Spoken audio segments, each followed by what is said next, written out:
नमस्कार, मैं हूं नितिन वैद और एक बार फिर आपका सबका स्प्रिट न्यूज़ में स्वागत करता हूं। दर्शकों, हर आदमी की इनिशियल स्टेज जो होती है लाइफ में, उसमें दो प्रायोरिटीज़ होती हैं।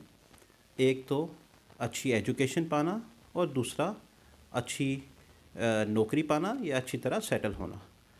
अब नौकरी में दो टाइप की जॉब्स होती हैं। एक तो पब्लिक सेक्टर जॉब्स और दूसरी प्राइवेट सेक्टर जॉब्स, जिसमें आप प्राइवेट कंपनीज में काम करते हैं या अपना व्यवसाय करते हैं। यू बिकम एंटरप्रेन्योर और you create the jobs and you give jobs to others also. अब पब्लिक सेक्टर जॉब्स में जो सबसे प्रेस्टिजियस जॉब्स मानी जाती हैं वो हैं civil service examination. Civil service examination या तो यूपीएससी से कंडक्ट होती हैं और हमारी स्टेट में जेकेपीएससी से। ये एक सबका इसको क्वालिफाई करने का, इसको क्रैक करने का सबका एक एम होता है, सबका एक सपना होता है। और जो इसको क्वालिफाई करते हैं वो they can really do something, they can really contribute something to the society, because इनका जो है एक बहुत इम्पॉर्टेंट रोल रहता है हमारी जो गवर्नमेंट की पॉलिसीज़ हैं उसकी इम्प्लीमेंटेशन में और उसकी पॉलिसीज़ को बनाने में। इसी सिलसिले में हम बात करेंगे श्री गौतम पांडे जी से, जो कि काफ़ी सालों से सिविल सर्विसेज एस्पिरेंट्स को गाइड कर रहे हैं। आगे की बात हम उनसे करेंगे। पांडे जी, आपका बहुत बहुत स्वागत। Thank you. मेरा पहला आपसे क्वेश्चन तो यही रहेगा कि आप थोड़ा हमारे दर्शकों को बताइए कि ये civil services examination conducted by UPSC या हमारे जो यूनियन टेरिटरी में जेकेपीएससी कंडक्ट करती है, ये एग्जामिनेशन एग्जैक्टली है क्या? देखिए नितिन जी, जब आप सिविल सर्विसेज एग्जामिनेशन की बात करते हैं तो ये सिविल सर्विसेज एग्जामिनेशन कुछ इस तरह से कंडक्ट होता है। आपने जैसे बताया हमारे दर्शकों को कि ये या तो यूपीएससी कंडक्ट करता है या आपके स्टेट, या जैसे जेएंडके की बात करें तो यूटी में भी पब्लिक सर्विस कमीशंस कहीं कहीं होते हैं और वो कंडक्ट करवाते हैं। जी। इन ऑर्गेनाइजेशंस से जो जॉब्स दी जाती हैं वो बहुत सारे सेक्टर्स जो पब्लिक सेक्टर जॉब्स होती हैं उनमें होती हैं, जैसे IAS, IPS, foreign service, revenue services, railway services. ये वो जॉब्स हैं जो यूपीएससी क्रैक करते वक्त एक स्टूडेंट्स को या एक एस्पिरेंट को दी जाती हैं। जहाँ तक आपके स्टेट या आपके यूटी की बात हो तो उसमें आप देखोगे कि आपके एक बहुत ही रेप्यूटेड सर्विस होता है जिसे हम केएएस कहते हैं, या जो कश्मीर एडमिनिस्ट्रेटिव सर्विसेज है वो हो गया।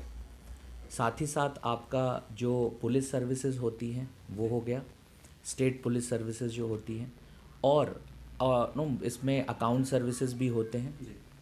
अभी आपने देखा होगा कि 2 दिन पहले ही कुछ इस तरह का न्यूज़ आया था कि आपके यूटी के जो एलजी हैं उन्होंने कुछ स्टेट में कुछ यूटीज़ में उन्होंने इस यूटी में उन्होंने रेकमेंड किया है अराउंड 257 सीट्स। उसमें से आपने देखा होगा कि कुछ सीट्स जो हैं वो एडमिनिस्ट्रेटिव सर्विसेज के हैं, कुछ पुलिस सर्विसेज के हैं और कुछ अकाउंट सर्विसेज के हैं। ये पूरा एग्ज़ामिनेशन 3 स्टेजेस में होता है। जो फर्स्ट स्टेज होता है वो प्रीलिम्स का होता है। अगर आप प्रीलिम्स क्वालिफाई करते हो तो आप मेंस में जाते हो, और अगर आपने मेंस क्वालिफाई किया तो फिर आप फाइनली इंटरव्यू देते हो। और अगर आपकी जो मेंस और इंटरव्यू के मार्क्स हैं वो एक सर्टेन कट ऑफ से ऊपर होती हैं तो यू गेट द सर्विसेज।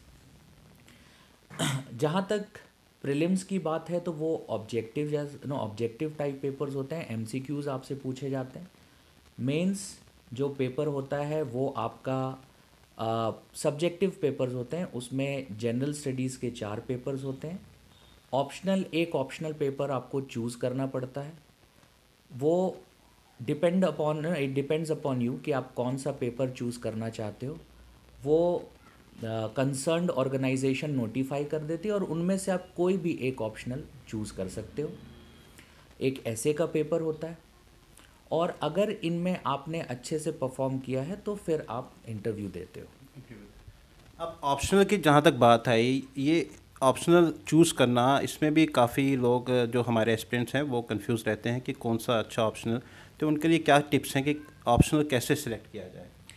ये आपने एक बहुत ही अच्छी बात बोली है। हमारे दर्शकों को इससे काफ़ी ज़्यादा फ़ायदा होगा। देखिए, ऑप्शनल्स के साथ ऐसा है, जैसा मैंने आपको बताया, कोई भी एक ऑप्शनल आपको चूज़ करना पड़ता है। अब कुछ ऐसे ऑप्शनल पेपर्स होते हैं जो जनरली सिविल सर्विसेज के लिए अच्छे माने जाते हैं, जैसे public administration, political science, philosophy, Urdu literature, इस तरह के कुछ ऑप्शनल पेपर्स होते हैं जो आप देखोगे जनरली कोई भी ले सकता है।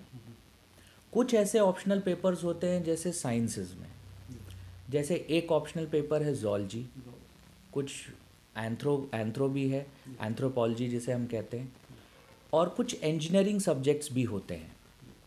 अब जहाँ तक ऑप्शनल चूज़ करने की बात है, तो मैं हमेशा एस्पिरेंट्स को ये बोलता हूँ कि अगर आपने जिस जिस सब्जेक्ट में बैचलर्स डिग्री कंप्लीट किया है, अगर आप कंफर्टेबल हो तो आप वो ऑप्शनल पेपर्स ले सकते हो। अदरवाइज़ कुछ ऐसे ऑप्शनल पेपर्स, जैसा मैंने आपको बताया, public administration, sociology, political science, anthropology, ये कुछ ऐसे ऑप्शनल पेपर्स हैं जो कोई भी इंडिविजुअल लेकर प्रिपेयर कर सकता है। अब हमने देखा कि जैसे पिछले साल से कोविड का भी टाइम रहा, पिछले 7-8 महीने कोई एक्टिविटी नहीं हुई, और फर्स्ट टाइम हमने देखा कि यूपीएससी की भी जो सिविल सर्विस एग्ज़ामिनेशन है वो डिले हुई। तो मेरा इससे एक रिलेटेड ये क्वेश्चन है कि जो हमारे एस्पिरेंट्स हैं वो जो प्रिपरेशन के लिए क्या उनको कोचिंग ज़रूरी है? और अब जैसे काफ़ी कोचिंग इंस्टीट्यूट भी हैं जो इसकी कोचिंग देते हैं, और पिछले 7-8 महीने से जब कोई एक्टिविटी नहीं रही तो अभी जो ये नोटिफिकेशन आई है, तो क्या इनको कोचिंग ज़रूरी है? और कोचिंग में भी आजकल बहुत से प्लेटफॉर्म्स हैं, ऑनलाइन, ऑफलाइन, तो आपकी क्या सजेशन रहेगी कि whether they should opt for online coaching institute और ऑफलाइन कोचिंग इंस्टीट्यूट, कैसे वो अपना प्रिपरेशन रखें? देखिए, सबसे पहली बात जो मैं आपको क्लियर कर दूं कि ये कहना कि कोचिंग करना ज़रूरी है, ये भी सही नहीं होगा। बहुत सारे ऐसे स्टूडेंट्स हैं, बहुत सारे ऐसे एस्पिरेंट्स होते हैं जो कोचिंग शायद अफोर्ड ना कर सके। बहुत सारे ऐसे होते हैं जो ऑलरेडी जॉब्स कर रहे हैं, उनके लिए टाइमिंग सूटेबल नहीं होता है। सो ये कहना कि कोचिंग इज़ मस्ट, ये सही नहीं होगा।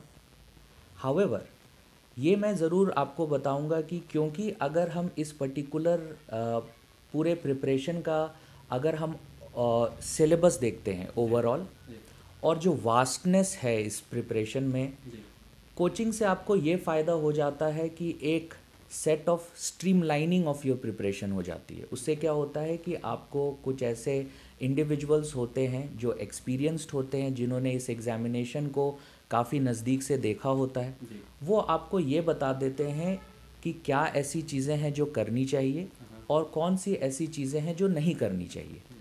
क्योंकि इस एग्ज़ामिनेशन में ये बहुत इम्पॉर्टेंट होता है कि आपको ये पता होना चाहिए कि सिर्फ ये नहीं कि क्या मुझे करना है, बट क्या मुझे नहीं करना है।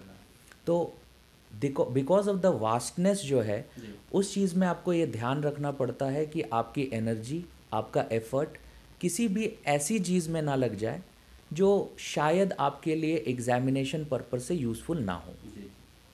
और कोचिंग का ये इम्पोर्टेंस है। जहाँ तक ऑनलाइन या ऑफलाइन प्लेटफॉर्म की बात है, ये एक इंडिविजुअल की प्रायोरिटी होती है। कुछ इंडिविजुअल्स जो हैं वो ऑनलाइन के साथ कंफर्टेबल हैं, बट जो ट्रेंड देखा जाता है वो ये भी देखा जा रहा है कि now though we are moving towards that. काफ़ी मैं यहाँ टोकना चाहूँगा कि पिछले कोविड के टाइम में हमने देखा ऑनलाइन में जो स्ट्रेस बड़ा हो गया, काफ़ी इंस्टीट्यूट ने ऑनलाइन कोचिंग स्टार्ट कर दी। तो क्या ये ट्रेंड आगे कंटिन्यू, आपका क्या लगता है? कि देखिए, ये कहना कि ये ट्रेंड कंटिन्यू होगा गलत भी नहीं है, क्योंकि हम एक ऐसे एज में रहते हैं जहाँ टेक्नोलॉजी हमारी लाइफ में बहुत बड़ा फैक्टर है। लेकिन बहुत सारे ऐसे स्टूडेंट्स भी होते हैं जो ऑनलाइन कोचिंग के साथ कंफर्टेबल नहीं होते हैं। ये हमारे जो पिछले 1 साल का करीब करीब जो एक्सपीरियंस है वो ये बताता है कि ये हर चीज़, हर इंडिविजुअल इसके साथ कंफर्टेबल नहीं है। हाँ, आज नहीं है, over a period of time हो भी सकते हैं, but not every, it's not something that everyone prefers. अब सबसे जो एक अहम सवाल है इसमें कि प्रिपरेशन जो हम देखते हैं, इसकी मिनिमम क्वालिफ़िकेशन जो सिविल सर्विसेज की है वो है बैचलर्स ग्रेजुएशन। लेकिन हमने देखा है काफ़ी एक्सपीरियंस मास्टर्स के आते हैं, तकरीबन ग्रेजुएशन तो बड़े होते हैं। तो आपके हिसाब से जो what is the right age to start preparing for this examination?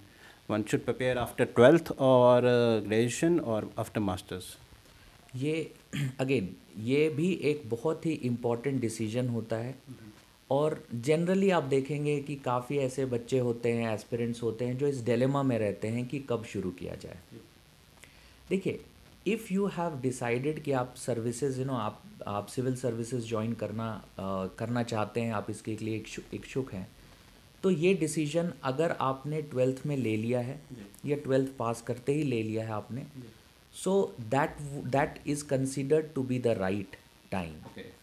उसका रीज़न ये है कि it gives you ample amount of time. वो काफ़ी आपको टाइम देता है जिसमें आप हर टॉपिक को अच्छे से प्रिपेयर कर सकते हैं, और वो एक राइट एज है जब आपके पास इतनी एनर्जी होती है कि आप एक सर्टेन गोल को अगर आप डिसाइड कर लो और उसे फॉलो करो तो वो काफ़ी आसान हो जाता है। लेकिन इट्स नॉट टू से कि एक स्टूडेंट जो बैचलर्स डिग्री कंप्लीट कर चुका है उसके लिए ये ऑप्शन नहीं है, बिकॉज अगर आप वास्टनेस देखो इस पर्टिकुलर सिलेबस का, और जो रिक्वायरमेंट्स हैं टेस्ट सीरीज़ और ये सारी जो रिक्वायरमेंट्स है, इसको फुलफ़िल करने के लिए हमें अराउंड 1 ईयर का टाइम लग जाता है।